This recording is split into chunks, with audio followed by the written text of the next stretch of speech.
जैसा कि आप सभी जानते हैं, सच की हमेशा जीत होती है और हमारी एक छोटी सी प्रयास आप तक बड़ी खबर पहुंचाती है। तो स्वागत करते हैं आप सभी का STS न्यूज़ चैनल पर। आगे बढ़ने से पहले आप इस वीडियो को लाइक और चैनल को सब्सक्राइब जरूर कर ले और साथ में बेल आइकन भी प्रेस कर ले। चलिए बढ़ते हैं खबरों की। आप किस राज शहर से न्यूज़ को देख रहे हैं, कमेंट में जरूर लिखिए। बीजेपी के सांसद हंसराज हंस ने एक ट्वीट में मुख्तार अब्बास नकवी को राज्यपाल बनने की बधाई दी। उन्होंने ट्विटर पर लिखा, केंद्र सरकार द्वारा श्री मुख्तार अब्बास नकवी जी को बंगाल का नया राज्यपाल बनाए जाने पर बधाई। इसके बाद मुख्तार अब्बास नकवी ने राज्यपाल बनाए जाने की खबरों से इनकार कर दिया। उन्होंने कहा है कि मुझे जानकारी नहीं है। इसके बाद नॉर्थ वेस्ट दिल्ली से सांसद और गायक हंसराज हंस ने भी ट्वीट को भी डिलीट कर दिया। बीजेपी ने पश्चिम बंगाल के राज्यपाल रहे जगदीप धनखड़ को उपराष्ट्रपति उम्मीदवार बनाया है। इसके बाद मणिपुर के राज्यपाल लॉ गणेश को पश्चिम बंगाल का अतिरिक्त प्रभार सौंपा गया है। ऐसे में माना जा रहा है कि जल्द ही नए राज्यपाल की नियुक्ति हो सकती है। इस बीच हंसराज हंस ने नकवी को राज्यपाल बनने की बधाई दे दी। राष्ट्रपति चुनाव के लिए संसद में वोटिंग खत्म हो गई है। वोटों की गिनती 21 जुलाई को होगी। इस चुनाव में राष्ट्रपति जनतांत्रिक गठबंधन की उम्मीदवार यशवंत सिन्हा से है और राज्यसभा के महासचिव PC मोदी ने कहा है कि 16वें राष्ट्रपति चुनाव के लिए मतदान सुबह 10 बजे से शुरू हुआ, शाम 5 बजे तक खत्म हुआ। हर जगह शांतिपूर्ण सौहार्दपूर्ण तरीके से चुनाव संपन्न हुआ। कुल 99.18% मतदान दर्ज हुआ है। राष्ट्रपति चुनाव के लिए हुए मतदान में PM नरेंद्र मोदी, कांग्रेस अध्यक्ष सोनिया गांधी, कांग्रेस सांसद राहुल गांधी, गृह मंत्री अमित शाह समेत सभी दिग्गज नेताओं ने वोट डाला। भारत के पूर्व प्रधानमंत्री और कांग्रेस सांसद मनमोहन सिंह संसद में व्हील चेयर पर बैठकर वोट डालते नजर आए। सोमवार को करेंसी बाजार में $1 के मुकाबले रुपया ऐतिहासिक गिरावट के साथ क्लोज हुआ है। विदेशी निवेशकों के ₹1 बिकवाली के चलते यहां पे मुकाबले ₹9 पैसे की गिरावट के साथ पहली बार 79.995 के लेवल तक जा गिरा था, यानी रुपया 80 के फासले के बिल्कुल करीब जाकर बंद हुआ है। जी हां, इससे पहले ट्रेड के दौरान राज्य सुबह और 39.79 रुपये पर खुला था। दिन के ट्रेड में रुपया 79.99 के लेवल तक जा लुढ़का, लेकिन करेंसी बाजार के बंद होने से 79.98 रुपये के लेवल पर बंद हुआ। आल्ट न्यूज के सह संस्थापक मोहम्मद जुबैर द्वारा याचर और याचिका पर सुप्रीम कोर्ट की सुनवाई हुई। मोहम्मद जुबैर ने राहत को देते हुए सुप्रीम कोर्ट ने उत्तर प्रदेश सरकार को नोटिस जारी किया। याचिका में उन्होंने उत्तर प्रदेश में उनके खिलाफ दर्ज सभी 6 प्राथमिकी को पुनर्गठित कर दिया। जी हां, आपको बता दें कि अंतरिम जमानत देने की मांग की और यहां पर एक बार फिर से SIT के गठन को भी चुनौती थी। सुप्रीम कोर्ट और 20 जुलाई को मोहम्मद जुबैर की याचिका पर सुनवाई करेगी। सुप्रीम कोर्ट का कहना है कि इस बीच उत्तर प्रदेश में दर्ज सभी FIR में जुबैर के खिलाफ कोई प्रारंभिक कार्रवाई नहीं की जाएगी। कोर्ट ने कहा, हम अंतरिम जमानत का फैसला परसों सुनाएंगे। संघ शासित प्रदेश में आदिवासी छात्रों के लिए गुणवत्तापूर्ण शिक्षा को बढ़ावा देने की दिशा में कदम बढ़ाते हुए जम्मू कश्मीर प्रशासन ने उनकी छात्रवृत्ति में 125% तक की वृद्धि करने की संबंधी अधिसूचना सोमवार को जारी कर दी। अधिकारियों ने बताया कि अधिसूचना के अनुसार सरकारी या मान्यता प्राप्त शिक्षा संस्थान, विश्वविद्यालय और महाविद्यालय में पढ़ने वाले आदिवासी छात्रों की छात्रवृत्ति में 125% तक की वृद्धि की गई है। भारत साल 2022 के पहले 4 महीने में श्रीलंका के सबसे बड़े ऋणदाता के रूप में उभरा है। भारत ने श्रीलंका को इन 4 महीनों में $37.69 करोड़ का ऋण दिया। वहीं चीन ने केवल $6.790 करोड़ का कर्ज श्रीलंका को दिया है। द्वीप राष्ट्र श्रीलंका अपने सबसे खराब आर्थिक संकट से जूझ रहा है। विदेशी मुद्रा की कमी के चलते 2.2 करोड़ की आबादी वाले श्रीलंका की हालात खराब है। भोजन, दवा और पेट्रोल डीजल की भारी कमी से जनजीवन अस्त व्यस्त है। महाराष्ट्र में शिवसेना के बीच सियासी खींचातान उद्धव ठाकरे के नेतृत्व वाले महाविकास अघाड़ी सरकार की विदाई के बाद भी थमा नहीं है। महाराष्ट्र की सियासी जंग अब कोर्ट की दहलीज पर जा खड़ी हो गई है। उद्धव ठाकरे गुट के 14 विधायकों ने महाराष्ट्र विधानसभा के स्पीकर की ओर से जारी अयोग्यता की नोटिस को सुप्रीम कोर्ट में चुनौती दी है। उद्धव गुट के विधायकों की ओर से स्पीकर की अयोग्यता की नोटिस के खिलाफ दायर याचिका को सुप्रीम कोर्ट ने सुनवाई के लिए स्वीकार कर लिया।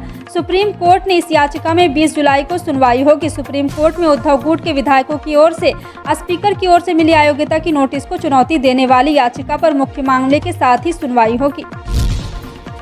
कांग्रेस की तरफ से केंद्रीय मंत्री स्मृति ईरानी और अमित मालवीय के खिलाफ FIR दर्ज करवाई गई है। पार्टी का आरोप है कि दोनों ही नेताओं की तरफ से द्रौपदी मुर्मू को लेकर दिए गए कांग्रेस नेता अजय कुमार के बयान को तोड़ मरोड़ कर पेश किया गया।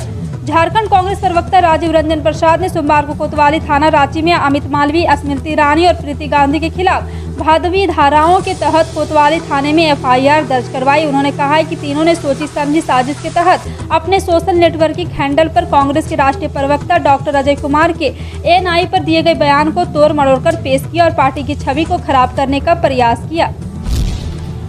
मदरसा मॉडर्नाइजेशन स्कीम के तहत अब टेट पास शिक्षक की मदरसों में शिक्षक के तौर पर भर्ती किए जाएंगे। भर्ती के लिए नियमावली में अब जल्द संशोधन किया जाएगा। सरकार मदरसों में दीनी तालीम कम और हिंदी, अंग्रेजी, विज्ञान, गणित, सामाजिक विज्ञान जैसे विषयों पर फोकस करेगी। सरकार ने निर्णय लिया है कि मदरसों में अब 20% दीनी शिक्षा और 80% आधुनिक शिक्षा कराई जाए। आलिया स्तर के मदरसों में 1 शिक्षक रहेगा। कक्षा 5 तक के मदरसों में 4 शिक्षक रहेंगे। कक्षा 6 से 8 तक में 2 और कक्षा 9 से 10 के मदरसों में 3 शिक्षक मॉडर्न एजुकेशन पढ़ाने के लिए रखे जाएंगे। दिल्ली के मुख्यमंत्री अरविंद केजरीवाल ने सिंगापुर दौरे की अनुमति मिलने में देरी को लेकर केंद्र सरकार पर निशाना साधा है। अरविंद केजरीवाल ने कहा, जब एक आम नागरिक विदेश जाने के लिए स्वतंत्र है तो अरविंद केजरीवाल क्यों नहीं जा सकता। केजरीवाल ने कहा, मैं कोई अपराधी नहीं हूं, चुना हुआ मुख्यमंत्री हूं। केजरीवाल ने सिंगापुर दौरे की अनुमति न मिलने के पीछे की वजह राजनीति को बताया। दिल्ली सीएम ने कहा है कि एक चुना हुआ मुख्यमंत्री विदेश क्यों नहीं जा सकता, राजनीति के अलावा और क्या कारण हो सकता है। दिल्ली के सीएम केजरीवाल ने कहा, जब से मैं मुख्यमंत्री बना हूं तब से मैं वैसे ही बहुत कम विदेश गया हूं, बस 1-2 बार ही गया हूं। शायद जब देश की तरक्की की बात हो रही है, देश का नाम रोशन होने जा रहा है, दुनिया हमारे देश की बात कर रही, तब मुझे लगता है कि हमको पार्टी वाली राजनीति छोड़कर सबको एजुकेट होकर बात करनी चाहिए। राज्यसभा के सभापति एम वेंकैया नायडू ने सोमवार को उस सदन के सदस्यों से अपील की है कि वे पिछले 5 वर्षों की तुलना में बेहतर प्रदर्शन करें। राज्यसभा के सभापति के रूप में नायडू का यह आखिरी सत्र है। देश के उपराष्ट्रपति और राज्यसभा के सभापति के रूप में उनका 5 साल का कार्यकाल 10 अगस्त को समाप्त हो रहा है। संसद के मानसून सत्र के पहले दिन सभापति नायडू ने उस सदन में कहा है कि यह उनके कार्यकाल का आखिरी सत्र है। इसके साथ ही उन्होंने सदस्यों की आज़ादी के 75 साल पूरे होने के अवसर पर मनाए जा रहे अमृत महोत्सव की याद दिलाते हुए कहा कि इस सत्र को सार्थक बनाने का पूरा प्रयास करना चाहिए। सुप्रीम कोर्ट ने सोमवार को सभी राज्यों व केंद्र शासित प्रदेशों को निर्देश दिया कि कोविड-19 के पीड़ितों के परिवार वालों को समय बर्बाद किए बिना मुआवजा दिया जाए। जस्टिस MR शाह और BV नागरत्न ने कहा है कि यदि कोई ऐसा दावेदार है जिसे मुआवजा ना मिला या फिर उसके अनुरोध को खारिज कर दिया गया हो तो वह मामले से जुड़ी शिकायत निवारण समिति के पास अपनी शिकायत कर सकता है। कोर्ट ने समिति को भी सख्त लहजे में आदेश दिया है कि शिकायत पर 4 सप्ताह के भीतर सुनवाई होनी चाहिए। कोर्ट में एक याचिका पर सुनवाई हो रही थी जिसमें आंध्र प्रदेश सरकार द्वारा राज्य आपदा प्रबंधन बल से फंड का ट्रांसफर अपने व्यक्तिगत थाने में किया गया था। संसद के मानसून सत्र के पहले दिन सोमवार को कांग्रेस ने सेना में भर्ती की योजना अग्निपथ को लेकर राज्यसभा में कार्य स्थगन का नोटिस दिया और चर्चा की मांग की। पार्टी सांसद दीपेंद्र सिंह हुड्डा ने राज्यसभा में नियत कार्य स्थगित कर सेना में भर्ती की अग्निपथ योजना पर चर्चा कराने की मांग करते हुए नियम 267 के तहत नोटिस भेजा। उन्होंने आरोप लगाया कि केंद्र सरकार ने इस योजना को बिना पर्चा और बिना चर्चा के विचार विमर्श के ही पूरे देश में लागू कर दिया। वहीं आपको बता दें कि लोकसभा में कांग्रेस के सदस्य मानिकम टाइगरों ने महंगाई, खासकर रसोई गैस के सिलेंडर की कीमत में बढ़ोतरी के मुद्दे को लेकर कार्य स्थगन को नोटिस दिया। उन्होंने कहा कि सरकार को LPG की कीमत 2014 के समय रही कीमत के बराबर लाना चाहिए और लाभार्थियों को सब्सिडी का लाभ मिलना चाहिए। सोमवार को सोना चांदी के दाम में उछाल आया है। India Boolean and jewellers association की वेबसाइट के मुताबिक सराफा बाजार में सोना 226 रुपये महंगा होकर 50,629 रुपये पर पहुंचा। वायदा बाजार की बात करें तो MCX पर दोपहर 1 बजे सोना 353 रुपये की गिरावट के साथ 50,460 रुपये पर ट्रेंड कर रहा है। चांदी की बात करें तो 807 रुपये महंगी होकर 55,574 रुपये प्रति किलोग्राम पर पहुंच गया। वहीं MCX पर दोपहर 1 बजे से ये 608 रुपये की बढ़त के साथ 56,195 रुपये पर ट्रेंड कर रही है। त्योहारी सीजन दस्तक दे रहा है, लेकिन महंगाई के चलते केंद्र सरकार के कर्मियों पर दोहरी चोट हो रही है। एक तरफ रोजमर्रा की वस्तुओं पर GST बढ़ा दिया गया तो दूसरी ओर 1 जुलाई से देय महंगाई भत्ता यानी कि DA की दरें बढ़ाने की घोषणा नहीं हो सकी है। इन सब के परे GPF और अन्य योजनाओं पर मिलने वाली ब्याज दरों में भी बढ़ोतरी नहीं की गई। केंद्र सरकार ने वर्ष 2022-23 के दौरान सामान्य भविष्य निधि तथा उस प्रकार के अन्य निधियों के अधिकताओं पर कुल जमा रकमों की दी जाने वाली ब्याज दर 1 जुलाई 2022 से 30 सितंबर 2022 तक 7.1% रखा है। यह दर 1 जुलाई 2022 से लागू होगी।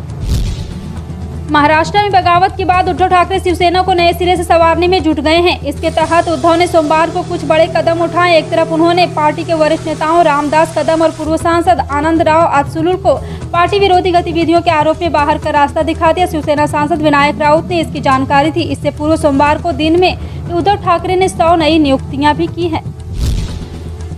सोमवार के लिए सुबह 6 बजे पेट्रोल डीजल के ताज़ा रेट जारी हो गए। तेल कंपनियों की तरफ से जारी ताज़ा रेट के मुताबिक पेट्रोल डीजल के दाम में कोई बदलाव नहीं हुआ। ऐसे में सोमवार भी लोग की राहत लेकर आई खबर है। गौरतलब है कि बीते 22 मई के बाद से पेट्रोल डीजल के दाम में कोई परिवर्तन नहीं हुआ।